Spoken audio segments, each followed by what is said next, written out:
Bonjour et merci de nous rejoindre dans le Club Éco d'Objectif Aquitaine. Notre invité aujourd'hui est Damien Mounet. Bonjour. Bonjour. Vous êtes en charge de l'activité Square Viti, qui est la branche transaction viticole pour le Crédit Agricole d'Aquitaine.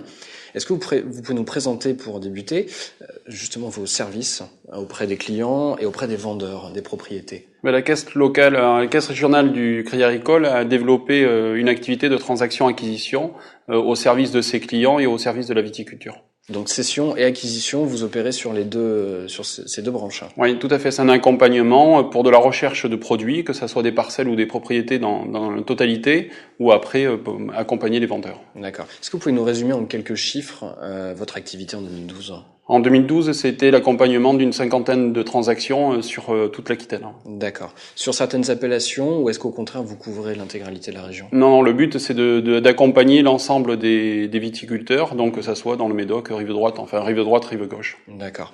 Alors, quelle est la tendance en ce moment? On lit beaucoup que c'est compliqué. Il y a la crise économique évidemment, mais on sait aussi qu'il y a pas mal de propriétés qui sont à vendre. On a l'impression qu'elles peinent à trouver effectivement acquéreurs. Est-ce que c'est quelque chose que vous ressentez, ou est-ce que c'est une idée un peu globale, un peu fausse?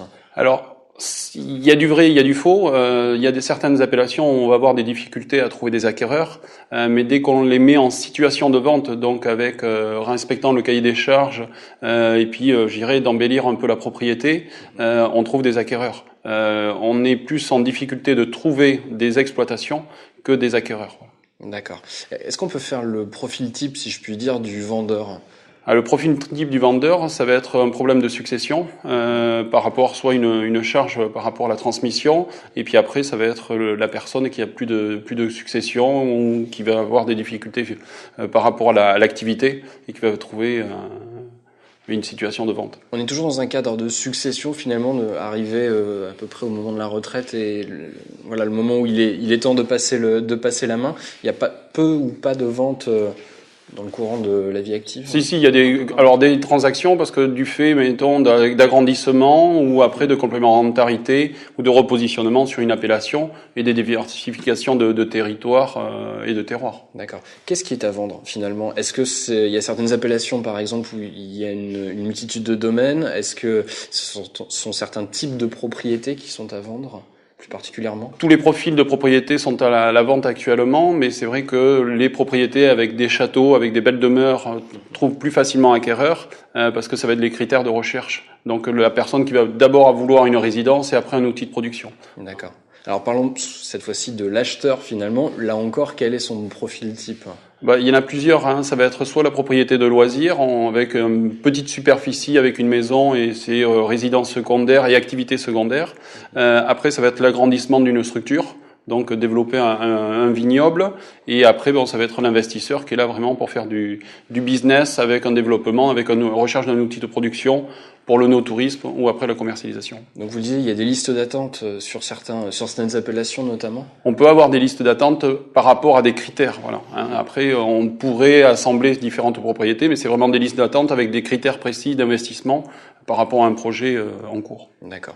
Comment ont évolué les prix ces dernières années? Et est-ce qu'il faut s'attendre à une hausse ou à une baisse d'ailleurs dans les prochaines années et prochains mois? Alors les prix se stabilisent dans la majeure partie des appellations.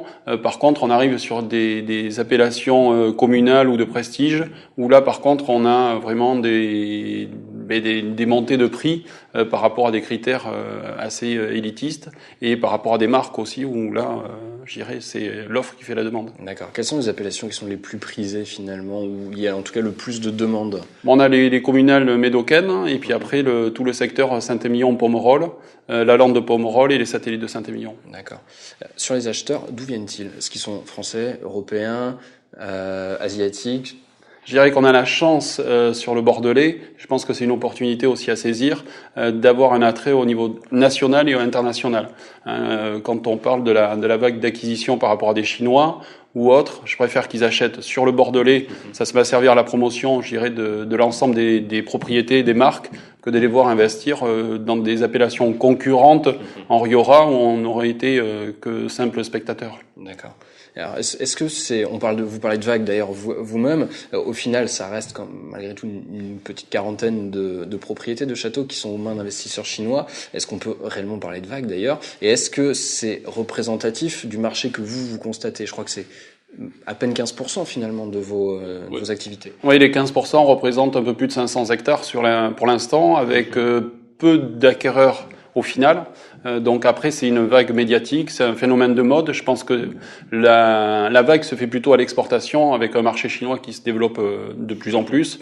Mais par rapport aux acquisitions, je dirais que les 15 dernières transactions sur le Saint-Émilionnais, pour ma part, ça a été avec des locaux, même des installations de jeunes agriculteurs. Donc il reste encore la place. Mais c'est vrai qu'il y a un phénomène de mode, et puis je pense que les médias surfent aussi sur ce phénomène de prestige. Et c'est vrai qu'ils ont fait les acquisitions sur des domaines magnifiques, mais ça reste quand même anecdotique.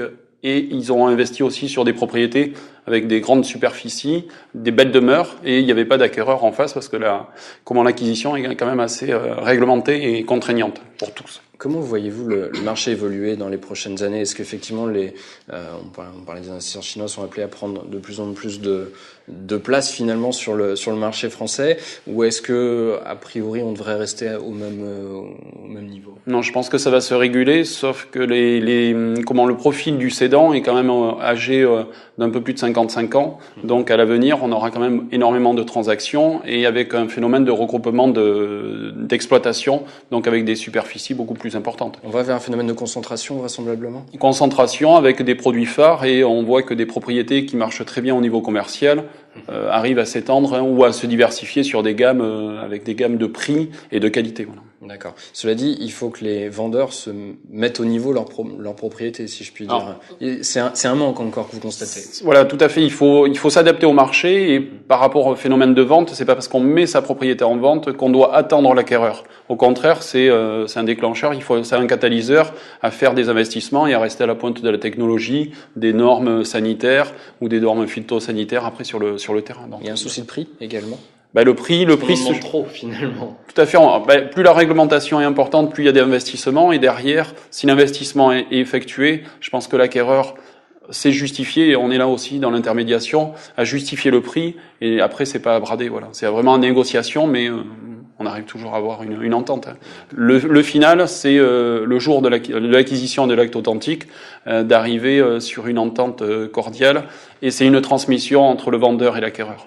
Est-ce qu'il y a de belles transactions qui viennent d'être conclues ces dernières semaines, ou qui vont être conclues dans les prochains mois? Je dirais l'activité est tellement tendue et intense que toutes les semaines ou tous les mois, il y a de belles transactions, même sur des appellations prestigieuses.